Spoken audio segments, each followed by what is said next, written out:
Vamos usar o câncer como um exemplo para a gente entender. Eu venho falando que um desequilíbrio naquela população de micro-organismos vai gerar doenças.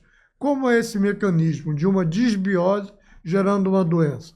Vamos usar o câncer como exemplo desse mecanismo. Então, as vesículas bacterianas atravessam todas as barreiras fisiológicas e vão para todos os locais do nosso corpo.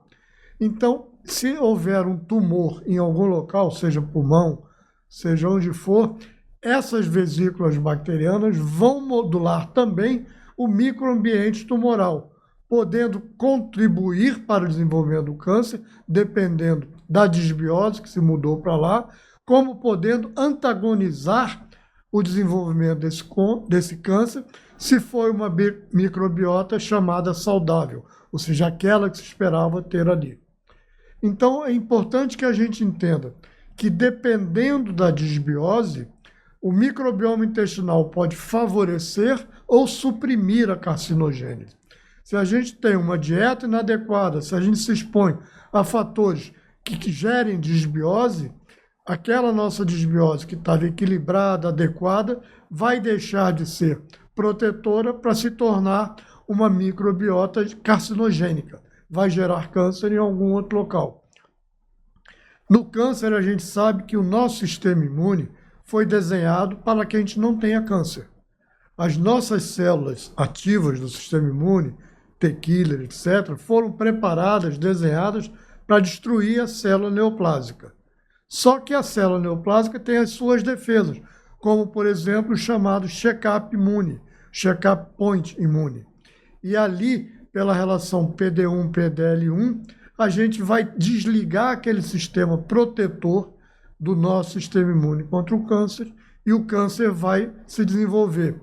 E as disbioses interferem também nesse sistema da resposta anti-PD1-PDL1, ou seja, ligando ou desligando a possibilidade do câncer se instalar. Então, aqui alguns exemplos da ação de cada um dos elementos da nossa microbiota, levando para o desenvolvimento de um processo neoplásico nas células epiteliais. Então, o Helicobacter pylori, por exemplo, gera citotoxicidade e inflamação crônica, que é um fator inicial da carcinogênese. O Fusobacterium nucleatum, por exemplo, promove a transição mesenquimal para epitelial, para que o câncer se instale. A lesão do DNA, que é um dos fatores iniciais na carcinogênese, pode ser promovida pela Escherichia coli. O Bacteroides fragilis regula o ciclo celular, podendo iniciar uma carcinogênese.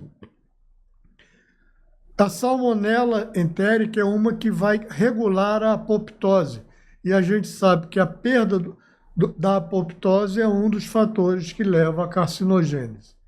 Então, se a gente entende que a nossa microbiota ou o seu desequilíbrio é que faz o balanço entre ser saudável e poder desenvolver uma neoplasia, a gente pode usar a nossa microbiota como um agente terapêutico contra o câncer. Então, a gente pode inocular bactérias que matam a célula tumoral diretamente. E a gente vai ver mais à frente como a gente faz isso.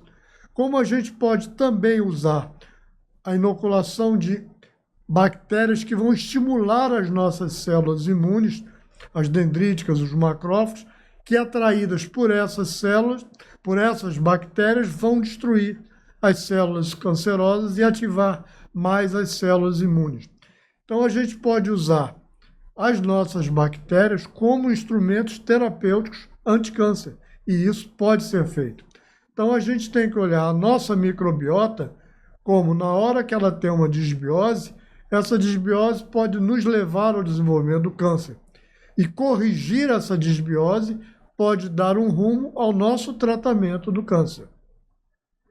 Então, alguns dos mecanismos terapêuticos bacterianos usados vêm através da colonização seletiva, ou seja, nós inoculamos aquelas bactérias capazes de destruir as células cancerosas.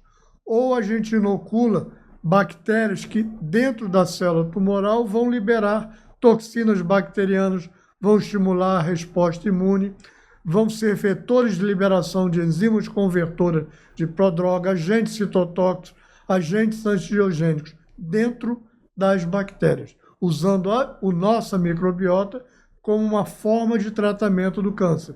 Então é algo assim, nós vamos ter uma fábrica em que a gente produz micro-organismos que carregam dentro de si substâncias letais para a célula cancerosa. Esses micro-organismos vão lá para o hospital serem usados como terapia do câncer.